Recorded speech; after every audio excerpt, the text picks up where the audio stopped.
చేర్చుకుంటిమి. ఎప్పుడు దిగంబరివై ఉండుట చూసి బట్టలిచ్చితిమి.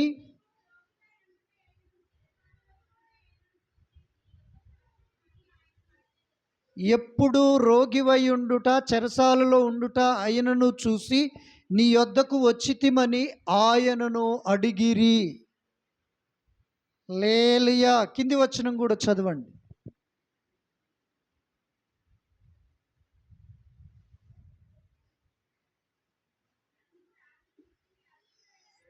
అందుకు రాజు మిక్కిలి అల్పులైన ఈ నా సహోదరులలో ఒకనికి మీరు చేసినరు గనుక నాకు చేసెనని మీతో నిశ్చయముగా చెప్పుతున్నానని వారితో అనెను. చాలు. హల్లెలూయా. ఇక్కడ యేసుక్రీస్తు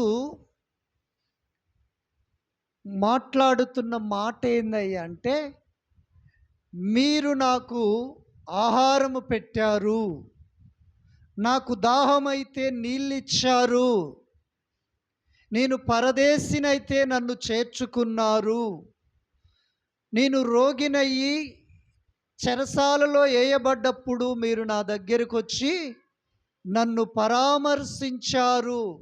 ఎవరితో ఈ మాట మాట్లాడుతున్నాడు? నీతిమంతులతో మాట్లాడుతూ ఉన్నాడు. హల్లెలూయా. అంటే వాళ్ళు నీతిమంతులు ప్రభుని అడుగుతూ ఉన్నారు, అయ్యా నువ్వెప్పుడు మా దగ్గరికి వచ్చావు, ఎప్పుడు ఆకలైందని మమ్మల్ని అడిగావు, ఎప్పుడు నీకు ఆహారం పెట్టాము, ఎప్పుడు దాహమైందని మాకు చెప్పావు, ఎప్పుడు మీకు నీళ్ళు ఇచ్చాము, నువ్వెప్పుడు రోగివయ్యావు, ఎప్పుడు నీ దగ్గరికి వచ్చాము, ఎప్పుడు నువ్వు జైల్లో వేయబడ్డావు, నీ దగ్గరికి వచ్చి మేము ఎప్పుడు నిన్ను బలపరిచాము, ధైర్యపరిచాము, ఎప్పుడు దిగంబరివైతే నీకు వస్త్రం ఇచ్చాము అని ఈ నీతిమంతులు మరలా ప్రభుని అడుగుతూ ఉన్నారు. అడిగినప్పుడు ప్రభు అంటూ ఉన్నాడు, మిక్కిలి అల్పులైన వీరికి చేస్తే నాకు చేసినట్లు. హల్లెలూయా. సత్యమ్మ గారిని బ్రతికుండంగా మీరెళ్ళి ఒక పండోరన్ని ఇచ్చారా, కొనిచ్చారా? ఒక 10 రూపాయలు పెట్టి ఇవ్వలే. నువ్వు నీతిమంతుడవి ఎలా అవుతావు మరి? ప్రభు అంటూ ఉన్నాడు, ఆ నీతిమంతులతో నా ఆకలిని మీరు తీర్చారు. నీవు నేను ప్రభు దృష్టిలో నీతిమంతులుగా, నీతిమంతురాలుగా మార్చబడాలంటే దిక్కులేని వారిని మనము పరామర్శించాలి.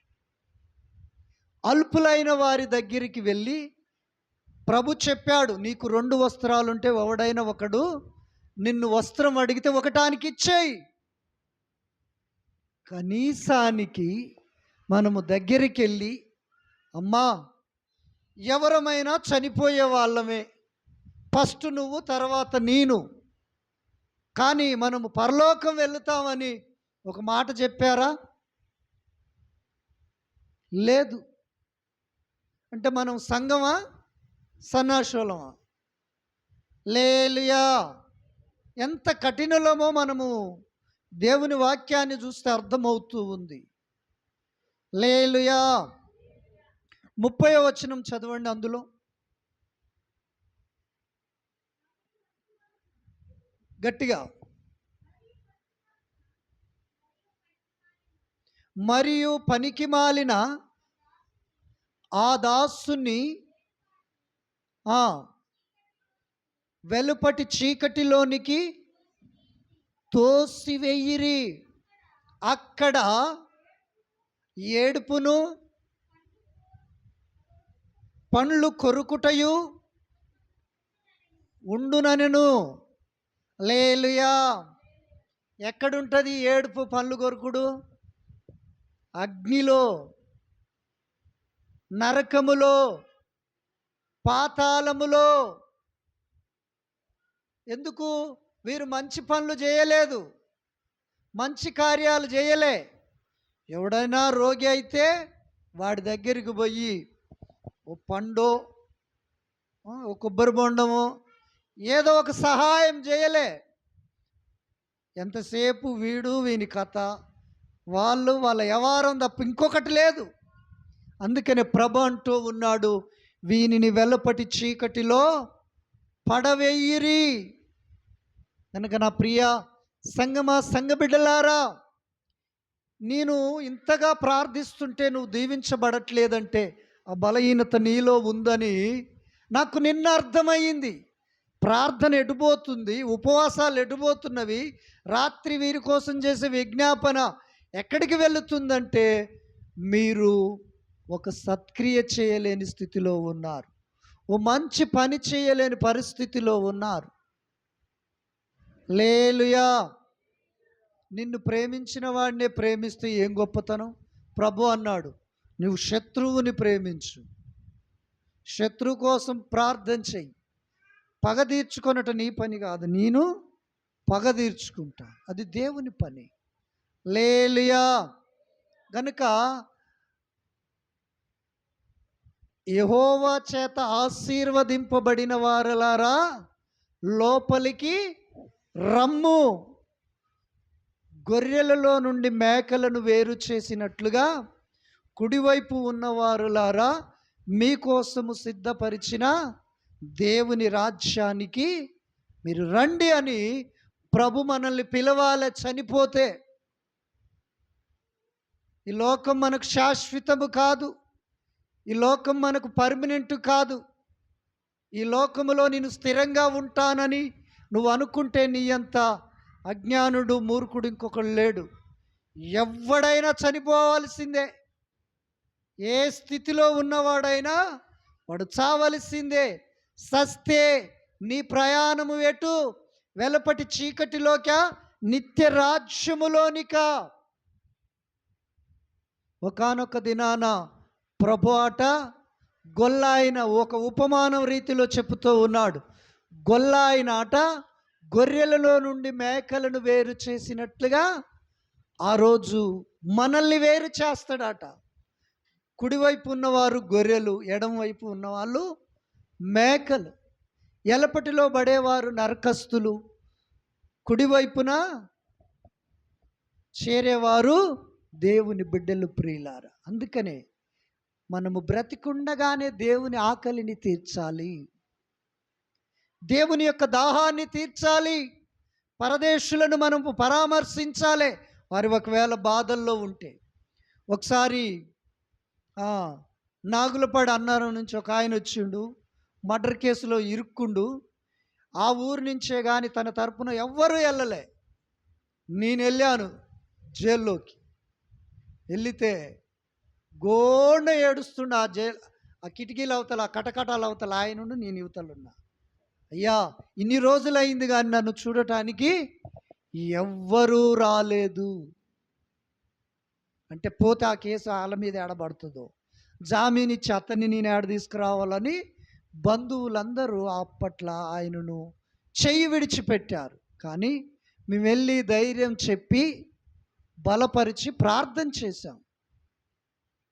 హల్లెలూయా. ఒక 5-6 రోజుల కింద కొంగలరాములు ఆ యొక్క భద్రమ్మోల ఇంటి అవతల కాలువ ఉంది, అక్కడ కడీలు ఉన్నాయి, అందులో పడ్డాడు. ఆయన కంటే ఒక ముసలాయన లేపబోతుండు, కానీ ఆయన లేపలేక అట్టనే కూలబడ్డాడు చేయి పట్టుకొని. ఎవరు రావట్లేదు. నేను ఎందుకో బండి వేసుకొని వస్తూ ఉన్నాను. బండి పక్కన పెట్టి ఆయన లేపి రోడ్డు మీద గుసబెట్టి, భద్రమ్మోళ్ళ ఇంటికాడ గుసబెట్టి వాళ్ళ మనవరాళ్ళకు చెప్పాను, మీ తాత అక్కడ పడ్డాడు, నడవలేకపోతూ ఉన్నాడు, పోయి తీసుకొచ్చుకోరని. నేను ఆ రోజు ఆయన లేపకుంటూ వస్తే నేనేమవుదును? ఓ లేవీని అయిపోదును, ఓ ధర్మశాస్త్ర ప్రకారం వెళ్ళాడు ఒక ఆయన, ఆయనలాగా అయిపోదును. మంచి సమరయుడు ఏం చేశాడు?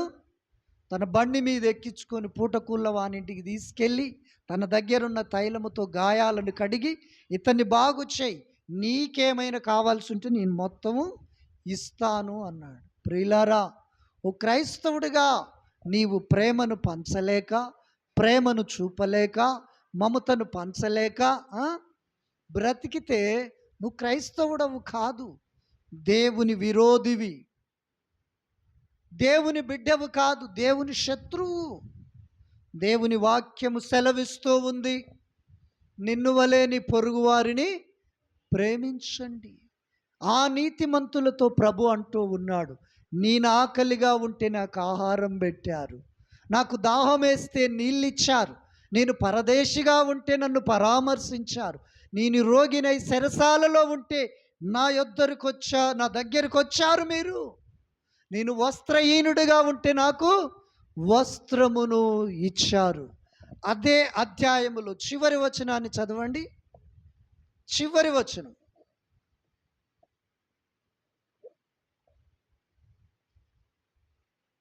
చదవండి, చివరిది. మత్తయి సువార్త 25వ అధ్యాయం చివరి వచనం. దొరకలేదారా? మీరు నిత్య శిక్షకును నీతిమంతులు నిత్య జీవమునకు పోదురు. ఈ మాటలు ప్రభు అయిన యేసుక్రీస్తు స్వయంగా చెప్పుతూ ఉన్నాడు. మంచి చేసినోడు, ప్రభును నమ్ముకొని రక్షింపబడి నీటి బాప్తిసమును పొందుకొని పరిశుద్ధతలో, పవిత్రతలో, నీతిలో బ్రతుకుతున్న వారు నీతిమంతులు నిత్య జీవానికి, వారు నిత్య నరకానికి వెళ్ళుతారు. హల్లెలూయా. నీకు సహాయము చేత కాకపోతే మౌనంగా ఉండు, కానీ కీడైతే చేయకు. సమాధానమును వెతికి దానిని వెంటాడుము. హల్లెలూయా. సమరయ స్త్రీ యేసయ్య దాహాన్ని తీర్చింది, యేసయ్య ఆకలిని తీర్చింది. ఆ సమరయ స్త్రీ ద్వారాగా గ్రామమే రక్షింపబడింది ప్రియులారా.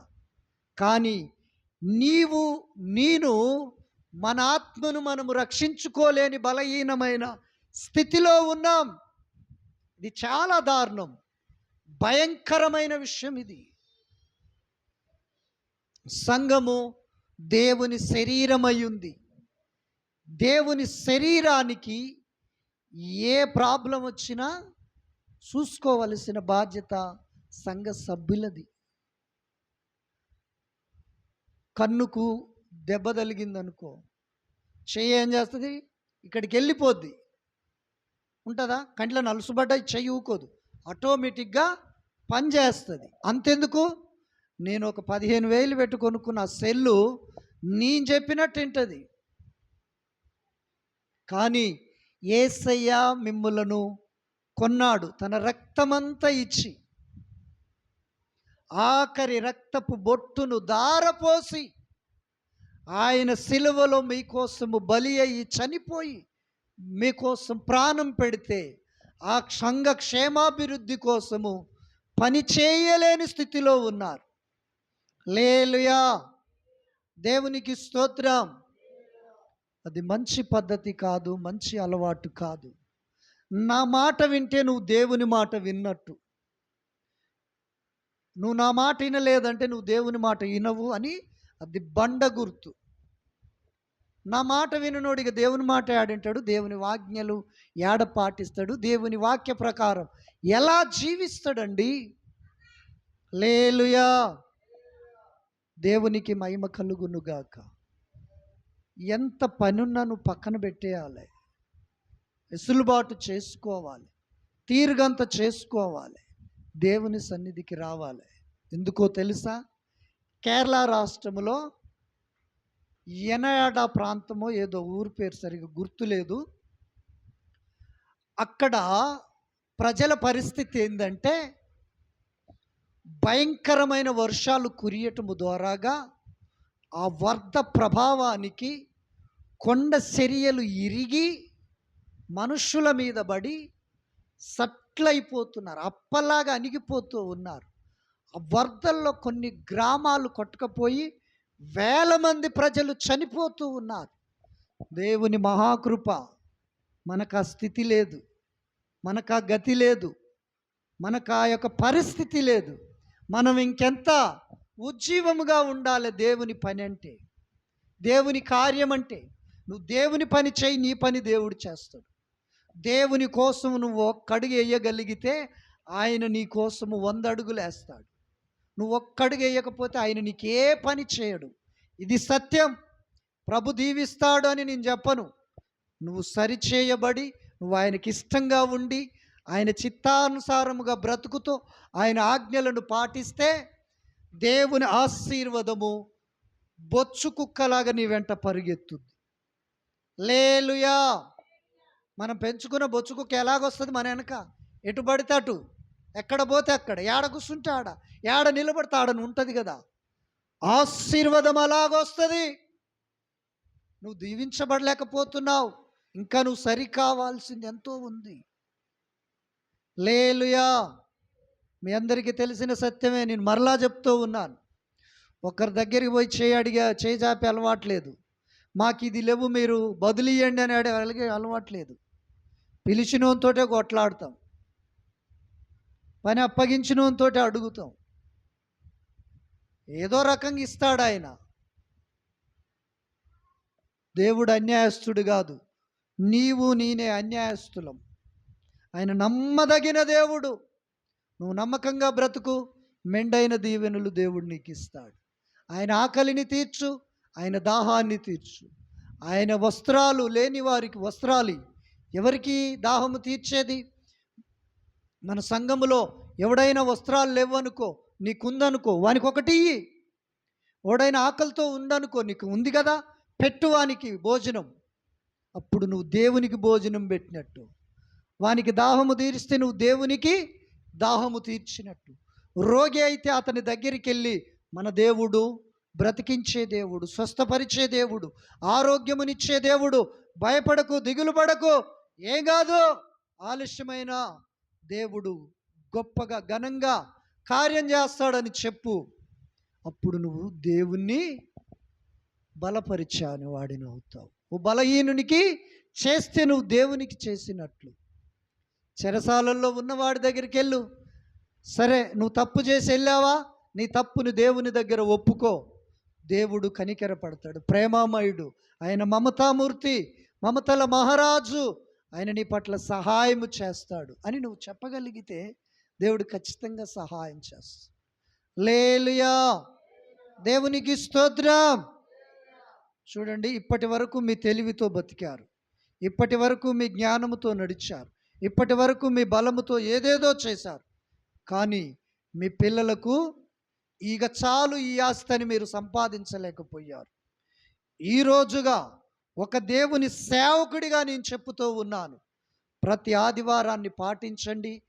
సంఘము తరపున జరిగే కార్యక్రమాలలో మీరు పాలు పంపులు పొందండి.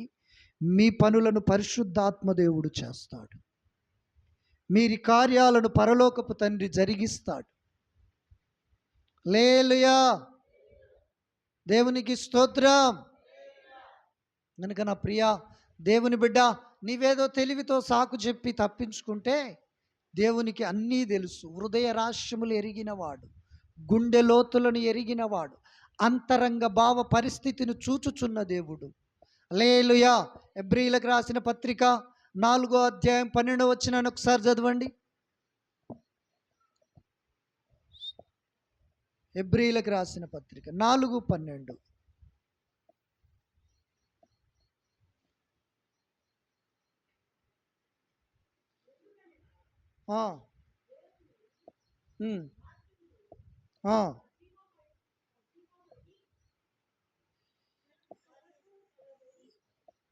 దేవుని వాక్యము సజీవమై బలము గలదై రెండంచులు వాడిగలిగిన ఖడ్గము వంటిదై ప్రాణాత్మలను, కీళ్లను, మూలుగలను విభజించు. హల్లెలూయా. మీరు ఒక్కరు చదవట్లేరు, వినపడతలేదు, అర్థం కావట్లేదు. నా కోసం ప్రార్థన చేయండి. నేను కళ్ళకు సర్జరీ చేయించుకోవాలి, ఈ బాధ ఉండదు నాకు. హల్లెలూయా. దేవుని వాక్యము రెండంచులు వాడిగలిగిన ఖడ్గము, అది కీళ్లను మూలుగలను విభజించి నీ శరీరములో పని చేస్తుంది. హల్లెలూయా. 10వ వాక్యాన్ని చదవండి, అదన్న కరెక్ట్గా. ఆ, ఆ, అదేనా? ఆ, ఆ, ఆ.